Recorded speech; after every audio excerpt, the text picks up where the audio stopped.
بسم الله والصلاة والسلام على سيدنا رسول الله. Welcome, dear viewers, to a new episode of the program When Science Meets the Quran. فتعالوا معي في هذه Today, we will explore the following verse from the Shura chapter of the Holy Quran. It reads as follows: And among his signs, the creation of heavens and earth, and the living creatures that he scatters through them, and he has the power to gather them together if he wills. أن هناك مخلوقات This verse explains to us غير that there are creatures other than human beings. They live in certain planets or other worlds away from the earth. غير ما موجود على الكرة الأرضية.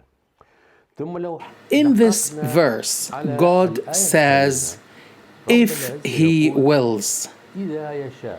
In Arabic, وهنا في اللغة if العربية is different from by his will. وإذا قال So, إن شاء ماذا تعني؟ إذا شاء الله في اللغة العربية and insha Allah are two different words. الجملة التي بعدها So what does that mean? الوقوع. In Arabic, if or إذا means when. الجملة التي تأتي So, بعدها هي when it occurs in a sentence, this means that the following clause is inevitably happening.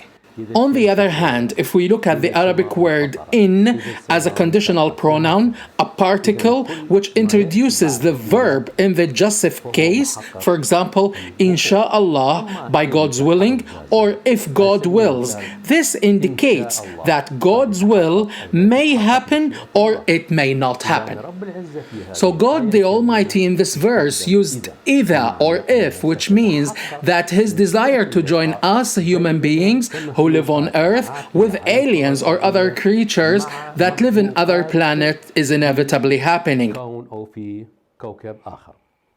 طيب So okay, one may ask this question: هذه المخلوقات تكون أفضل من عدة. are those creatures better than us? رب العزة يقول ولقد كرمنا بني آدم. God says, على كثير and we have certainly honored the children of Adam and carried them on the land and sea and provided for them the good things and preferred them over much of what we have created with preference.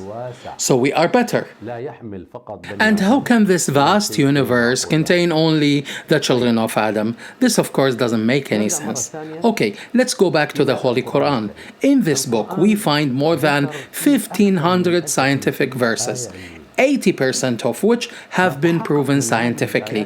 20% haven't been proven scientifically. However, maybe in the future, humanity will find out the scientific proof that corresponds to those hints in the Holy Quran. هذه الآيات هذه Among those verses is this one, which confirms, yes, there are other creatures, or yes, aliens do exist.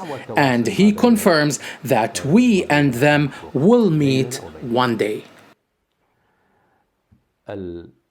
Some skepticists would say, why are you Muslim people always say after any scientific discovery that this discovery has been previously mentioned in the Holy Quran? And why you didn't say anything about that before it was discovered by science? Well, the problem is not in the Quran. The problem is in the Muslims themselves, because these matters need research and millions of dollars. So Arab states cannot afford, or they are not motivated to spend so much on matters that are part of the innate faith of the citizens. أي الدولة عربية أو مسلمة. They do not care if others believed or not.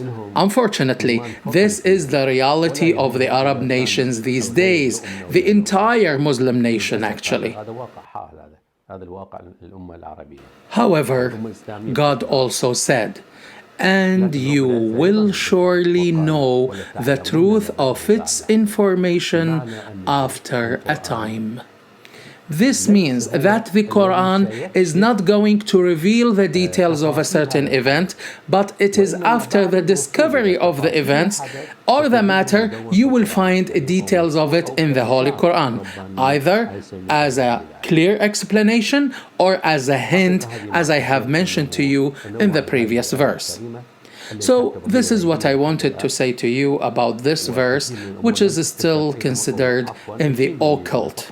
As I said to you, 20% of the scientific matters in the Quran haven't been discovered yet, such as seeing the halflings and demons, heavens, hell, aliens, etc.